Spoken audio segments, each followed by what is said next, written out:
outline a project which aim to find the dominant coat color in dogs। अब dogs का dominant coat colour पहचानना है तो क्या होगा।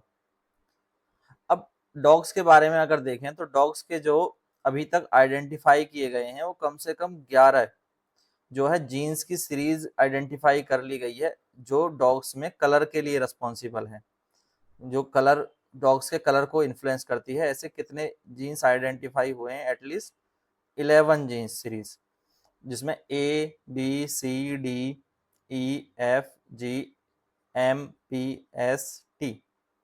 तो ये जो 11 हैं ये क्या हैं, 11 आइडेंटिफाई जीन सीरीज हैं जो डॉग्स में कलर के लिए रिस्पॉन्सिबल जीन्स के एक तरह से कोड नेम है। ठीक है, अब इसमें हम बात करेंगे कि एक डॉग है inherited one gene from each of its parents.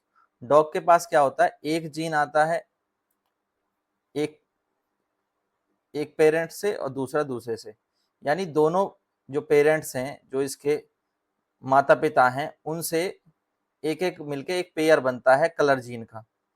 अब जैसे इस केस में हम देखें तो स्मॉल बी तो ये हो जाएगा, ये ब्राउन के लिए कोड है। अब क्योंकि दोनों जीन अगर स्मॉल बी और स्मॉल बी हैं तो ये जो डॉग का कलर होगा वो होगा ब्राउन।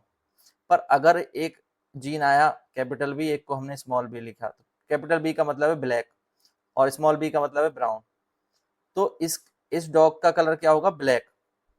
अगर इसके दोनों ही जीन्स बी और बी होते तो भी क्या होता कलर, ब्लैक।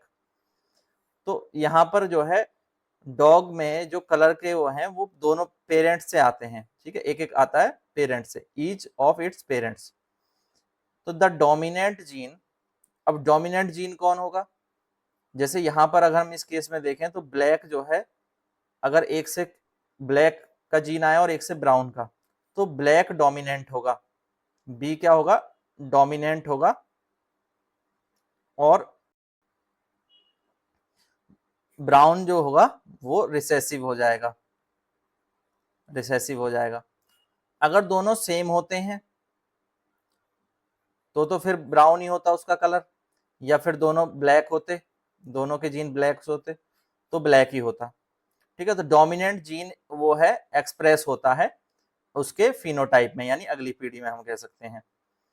तो एक में अगर ब्राउन था और एक में डोमिनेंट ब्लैक था तो डोमिनेंट क्या होगा, ब्लैक। तो हम मानते हैं कि मान लो कि पेरेंट्स में एक पेरेंट है जो कि होमोजाइगस है, होमोजाइगस है ब्लैक। ठीक है, ये होमोजाइगस मतलब कि उसमें दोनों जीन क्या है, ब्लैक है, होमोजाइगस ब्लैक ये। और दूसरा जो है वो होमोजाइगस ब्राउन है, यानी बी और बी, यानी उसमें दोनों ब्राउन है। ठीक है, ब्राउन। अब इन दोनों का क्रॉस कराएंगे तो जो नेक्स्ट जनरेशन होगी तो इनके जो फिनोटाइप्स होंगे वो सब, इनके फिनोटाइप्स क्या होंगे, सारे के सारे ब्लैक होंगे, बट वो हेट्रोजाइगस होंगे, सारे के सारे क्या होंगे, हेट्रोजाइगस होंगे। ठीक है, क्योंकि इसमें एक जीन ब्लैक से होगा, एक जीन ब्राउन का होगा, बट डोमिनेंट ब्लैक होगा। डोमिनेंट क्या होगा इनमें, ब्लैक होगा, पर 100% जो फिनोटाइप्स होंगे वो ब्लैक कलर के होंगे, 100% फिनोटाइप्स ब्लैक कलर के होंगे। ठीक है, यानी इनके ऑफ स्प्रिंग्स जो हैं वो सारे हेट्रोजाइगस तो होंगे, यानी दोनों से एक एक जीन दोनों में आएगा, एक ब्लैक का आएगा एक ब्राउन का आएगा, पर डोमिनेंट कौन होगा, ब्लैक होगा। इसलिए डोमिनेंट ब्लैक है तो सारे के सारे ऑफ स्प्रिंग्स ब्लैक होंगे।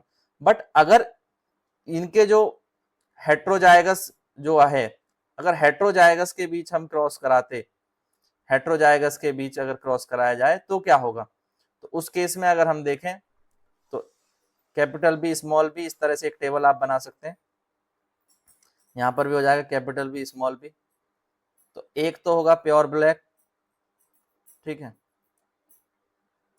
और एक यहाँ पर ये भी ब्लैक हो जाएगा दोनों जीन्स होने के बाद भी, पर ये जो होगा वो होगा ब्राउन।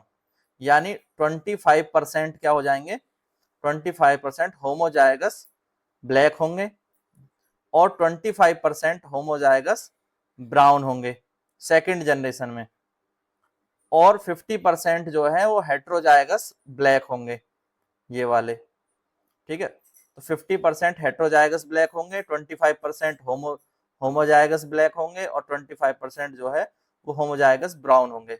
समझ गए, यानी यहाँ रेशियो बन जाएगा 1:2:1। ये रेशियो यहाँ पर सेकंड जनरेशन में आ जाएगा। ये बात क्लियर है? तो इस तरह से हम इसको आउटलाइन कर सकते हैं कैसे जो है कलर की डोमिनेंसी देखने को मिलती है। क्लियर है? यहां तक कोई डाउट? नेक्स्ट क्वेश्चन पर चलें।